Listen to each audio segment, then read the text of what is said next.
আসসালামু আলাইকুম। সংবাদে আপনাদের সবাইকে স্বাগত জানাচ্ছি। আমি ফিরোজ তোহা। শুরুতেই সংবাদ শিরোনাম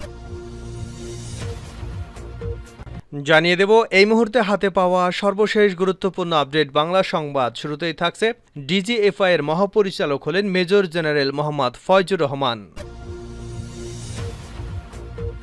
এবারে জানাবো জনগণকে ব্যর্থ করতে সংখ্যালঘুদের ওপর হামলার নাটক। বিএনপির মহাসচিব মির্জা ফখরুল ইসলাম আলমগীর বলেছেন, সংখ্যালঘুদের ওপর হামলার বিষয়টি একটা ফেক প্রোপাগান্ডা। বাংলাদেশের জনগণকে ব্যর্থ প্রমাণ করবার জন্য, নতুন সরকারকে ব্যর্থ করবার জন্য মিথ্যা ও বানোয়াট নাটকের প্রচারণা চালাচ্ছে একটি মহল। আমরা বিশ্বাস করি বাংলাদেশের মানুষ ও বিশ্ব মতামত কেউ এটাকে বিশ্বাস করবে না। জানাবো প্রধান উপদেষ্টা ডক্টর ইউনূসের সঙ্গে বৈঠক করতে যমুনায় বিএনপি নেতারা। অন্তর্বর্তীকালীন সরকারের প্রধান উপদেষ্টা নোবেল বিজয়ী অর্থনীতিবিদ ডক্টর মোহাম্মদ ইউনূসের সঙ্গে দেখা করতে রাষ্ট্রীয় অতিথি ভবন যমুনায় পৌঁছেছেন মির্জা ফখরুল ইসলাম আলমগীরের নেতৃত্বে বিএনপির প্রতিনিধি দল। 3:30টায় বিএনপির স্থায়ী কমিটির সদস্যরা রাষ্ট্রীয় অতিথি ভবন যমুনায় প্রবেশ করবার কথা রয়েছে। এদিকে শেখ হাসিনার আশীর্বাদ পুষ্ট ব্যক্তির সুবিধা নিয়ে নতুন বিতর্কে টিউলিপ সিদ্দিকী। জুলাই যুক্তরাজ্যে নগরমন্ত্রী হবার পর থেকে বিতর্ক যেন পিছু ছাড়ছে না টিউলিপ সিদ্দিকের। সম্প্রতি তার বিরুদ্ধে সম্পত্তিজনিত আইন নিয়ে তদন্ত শুরু হয়। এবার নতুন করে খবরের শিরোনাম হয়েছেন তিনি। শুক্রবার এক প্রতিবেদনে ব্রিটিশ সংবাদ মাধ্যম ডেইলি মেইল জানিয়েছে, নিজের বাসা ভাড়া দিয়ে তার খালা শেখ হাসিনার বিশেষ বন্ধু আব্দুল করিমের 2 মিলিয়ন পাউন্ডের মূল্যের বিলাসবহুল বাসায় বর্তমানে অবস্থান করছেন টিউলিপ। এই প্রপার্টি টিউলিপ সিদ্দিকীর নিজের কেনা ঘর হতে অল্প দূরে অবস্থিত। এদিকে আমেরিকায় দণ্ড পাওয়া বাংলাদেশিদের মুক্ত করতে আইনজীবী নিয়োগ। বৈষম্য বিরোধী ছাত্র আন্দোলনকে সমর্থন জানিয়ে সংযুক্ত আরব আমিরাতে বিক্ষোভ করে শাস্তি পাওয়া 57 বাংলাদেশি কর্মীদের মুক্ত করতে আইনজীবী নিয়োগ করেছেন সরকার। আজ সোমবার পররাষ্ট্র মন্ত্রণালয় থেকে এ তথ্য জানানো হয়েছে। এবং সর্বশেষ জানাবো আন্তর্জাতিক সংবাদ। এবার মধ্যপ্রাচ্যে সাবমেরিন পাঠালো যুক্তরাষ্ট্র।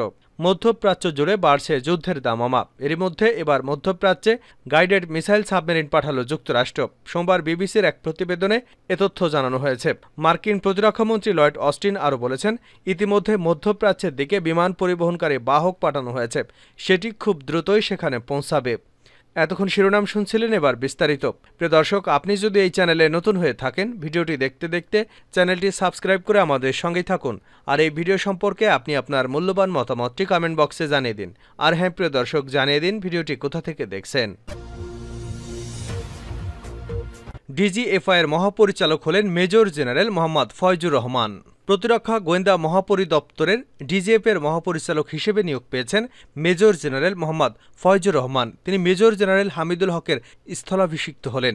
সোমবার আন্তঃবাহিনী জনসংযোগ পরিদপ্তরের এক বিজ্ঞপ্তিতে এ তথ্য জানানো হয়। এতে বলা হয়, একই সঙ্গে মেজর জেনারেল মোহাম্মদ নাসিম পারভেজকে military institute of science and টেকনোলজির কমান্ড্যান্ট এবং মেজর জেনারেল আব্দুল মোতালেব সাজ্জাদ মাহমুদকে আনসার ও ভিডিপির মহাপরিচালক হিসেবে নিয়োগ দেওয়া হয়েছে।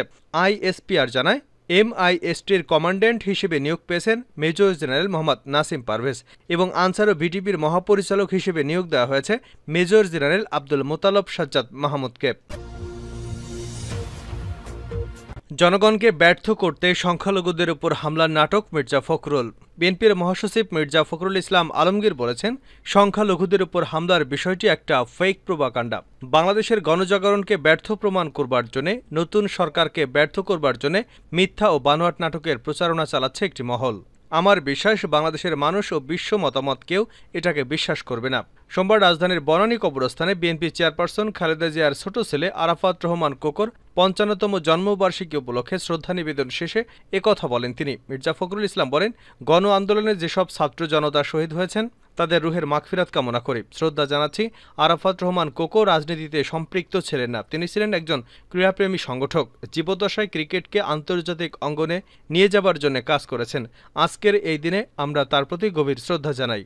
বিএনপির মহাসচিব বলেন, আজকে নতুন যে অন্তর্বর্তীকালীন সরকার তারা সফল হবে বাংলাদেশের ক্রীড়া অঙ্গনকে আন্তর্জাতিক মহলে এগিয়ে নিয়ে যাবার জন্য। ফখরুল ইসলাম আরও বলেন, একই সাথে আমার একটি কথা স্পষ্ট করে বলতে চাই, বর্তমান যে অন্তর্বর্তীকালীন সরকার রয়েছে তাদের অনুরোধ অতি দ্রুত একটি নির্বাচনের ক্ষেত্র তৈরি করবার জন্য।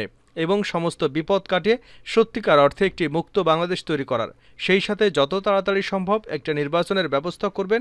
নির্বাচনের মাধ্যমে জনগণের একটি সরকার গঠন করা হবে। শেখ হাসিনা বলেছেন, সেন্ট মার্টিন আমেরিকাকে দেই নাই বলে ক্ষমতা ছাড়তে হয়েছে। এমন প্রশ্নের জবাবে ফখরুল বলেন, বাকওয়াস। নিজে যখন ব্যর্থ হয় তখন অন্যের ঘাড়ে দোষ চাপিয়ে দেওয়া, এটা তাদের ঐতিহাসিক বৈশিষ্ট্য। তারা সবাই জনগণকে বিভ্রান্ত করবার জন্য কাজ করেছে। তিনি বলেন, দেশকে আশঙ্কামুক্ত করবার জন্য সবাইকে সজাগ থেকে রাস্তায় নামতে হবে। জনগণের কাছে এই হচ্ছে আমার প্রত্যাশা বলে দাবি করেছেন বিএনপির এই মহাসচিব। প্রধান উপদেষ্টা ডক্টর ইউনূসের সঙ্গে বৈঠক করতে যমুনায় বিএনপি নেতারা।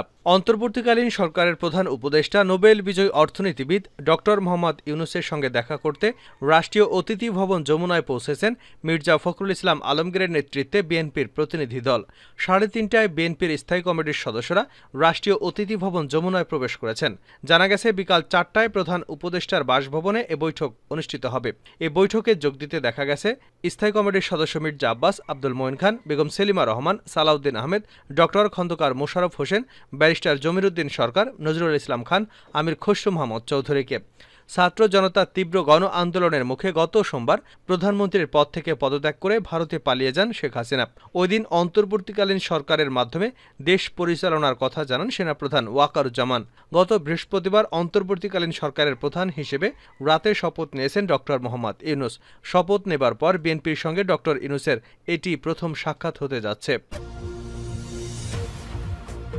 হাসিনার আশীর্বাদ পুষ্ট ব্যক্তির সুবিধা নিয়ে নতুন বিতর্কে টিউলিপ সিদ্দিক। জুলাইয়ে যুক্তরাজ্যের নগরমন্ত্রী হবার পর থেকে বিতর্ক যেন পিছু ছাড়ছে না টিউলিপ সিদ্দিকের। সম্প্রতি তার বিরুদ্ধে সম্পত্তিজনিত আইন নিয়ে তদন্ত শুরু হয়। এবার নতুন করে খবরের শিরোনাম হয়েছেন তিনি। শুক্রবার এক প্রতিবেদনে ব্রিটিশ সংবাদ মাধ্যম ডেইলি মেইল জানিয়েছে, নিজের বাসা ভাড়া দিয়ে তার খালা শেখ হাসিনার বিশেষ বন্ধু আব্দুল করিমের 2 মিলিয়ন পাউন্ড মূল্যের বিলাসবহুল বাসায় বর্তমানে অবস্থান করছেন টিউলিপ। এই প্রপার্টি টিউলিপ সিদ্দিকের নিজের কেনা ঘর হতে অল্প দূরে অবস্থিত। ডেইলি মেইলের প্রতিবেদনে জানা যায়, শেখ হাসিনা আব্দুল করিম নামের ওই ব্রিটিশ বাংলাদেশিকে বিশেষ মর্যাদায় সিআইপি উপাধি দিয়েছিলেন। শুধু তাই নয়, শাহজালাল ইসলামী ব্যাংকের ভাইস চেয়ারম্যান পদটিও পেতে সাহায্য করেছিলেন। অভিজ্ঞতা না থাকলেও হাসিনার পৃষ্ঠপোষকতায় করিম ব্যাংকটিতে এমন অবস্থান পান। আর খালা শেখ হাসিনার বিশেষ আশীর্বাদ পুষ্ট এই ব্যক্তির নিকট থেকে অন্যায় সুবিধা আদায় করেছে টিউলিপ সিদ্দিকি। ওই 5 বেডের বিলাসবহুল বাসা ভাড়ার তথ্য লুকিয়েছেন তিনি। ডেইলি মেইলের বারবার অনুরোধ সত্ত্বেও ব্যবসায়ী করিমকে কত ভাড়া দেওয়া হচ্ছে তা বলতে অস্বীকার করেছেন টিউলিপ। ওই ব্যবসায়ী টিউলিপকে তার বাড়িতে বসবাসের অনুমতি দিয়ে লাভবান হয়েছেন কিনা সেই প্রশ্ন উঠেছে। কারণ গত 2 বছরে টিউলিপ তার পারিবারিক বাড়ি ভাড়া দিয়ে হাজার হাজার পাউন্ড আয় করেছেন। যুক্তরাজ্যের আইন অনুযায়ী যদি কোনো এমপি কম ভাড়া দিয়ে কোনো আবাসনে বসবাস করেন, তাহলে তা সরকারকে অবহিত করা বাধ্যতামূলক। তা না হলে দেশটির আইনে একটি বড় ধরনের অন্যায় হিসেবে দেখা হয়।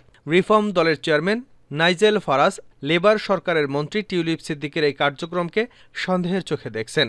নাইজেল ফারাজ বলেন, সরকারের একজন মন্ত্রী যদি সঠিক তথ্য প্রকাশ না করেন এবং ভাড়া কম বা ভাড়া প্রদান না করে ঘরে অবস্থান করেন, তাহলে সেটি বড় অন্যায়। আব্দুল করিম নামের ব্যবসায়ী বন্ধুটি এর বিনিময়ে লেবার পার্টির মন্ত্রীর নিকট হতে অন্যায্য সুবিধা আদায় করার চেষ্টা করতে পারে। লেবার পার্টির এমন লোককে মন্ত্রী বানিয়েছে কারণ এ দল গোলমেলে কাজ করতে পছন্দ করে। আব্দুল করিম বাংলাদেশ আওয়ামী লীগের যুক্তরাজ্য শাখার একজন সদস্য। যুক্তরাজ্যের টিউলিপের নির্বাচনে তার খালার দল বাংলাদেশ আওয়ামী লীগের নেতাকর্মীদের কাজ করা নিয়ে আগে থেকেই বিতর্ক রয়েছে। গত সপ্তাহে সোমবার ব্যাপক গণবিক্ষোভের মুখে পতন হয়েছে আওয়ামী সরকারের। পদত্যাগী সাবেক প্রধানমন্ত্রী শেখ হাসিনা বর্তমানে ভারতে রয়েছেন। বিভিন্ন সূত্রের খবর, যুক্তরাজ্য এবং যুক্তরাষ্ট্রে রাজনৈতিক আশ্রয় চেয়েও ব্যর্থ হয়েছেন তিনি। শেষ করছি আন্তর্জাতিক সংবাদ দিয়ে। এবার মধ্যপ্রাচ্যে সাবমেরিন পাঠালো যুক্তরাষ্ট্র। মধ্যপ্রাচ্য জুড়ে বাড়ছে যুদ্ধের দামামা। এর মধ্যে এবার মধ্যপ্রাচ্যে গাইডেড মিসাইল সাবমেরিন পাঠালো যুক্তরাষ্ট্র। সোমবার বিবিসির এক প্রতিবেদনে এ তথ্য জানানো হয়েছে। মার্কিন প্রতিরক্ষা মন্ত্রী লয়েড অস্টিন আরও বলেছেন, ইতিমধ্যে মধ্যপ্রাচ্যের দিকে বিমান পরিবহনকারী বাহক পাঠানো হয়েছে। সেটি খুব দ্রুতই সেখানে পৌঁছাবে। ফিলিস্তিনের স্বাধীনতাকামী সশস্ত্র গোষ্ঠী হামাস ও ইরানের সমর্থিত লেবাননের সশস্ত্র গোষ্ঠী হিজবুল্লাহর শীর্ষ 2 নেতাকে হত্যার পর মধ্যপ্রাচ্য জুড়ে চরম উত্তেজনা চলছে। হামাস, ইরান, হিজবুল্লাহ ইসরায়েলের বিরুদ্ধে প্রতিশোধ নেবে বলে কড়া হুঁশিয়ারি বার্তা দিয়েছে। এরই পরিপ্রেক্ষিতে ইসরায়েলকে রক্ষায় মধ্যপ্রাচ্যের সামরিক শক্তি বাড়ানোর লক্ষ্যে কাজ করছে যুক্তরাষ্ট্র। এর আগে মধ্যপ্রাচ্যে যুদ্ধবিমান যুদ্ধজাহাজ পাঠানো হয়েছে বলে জানায় যুক্তরাষ্ট্র।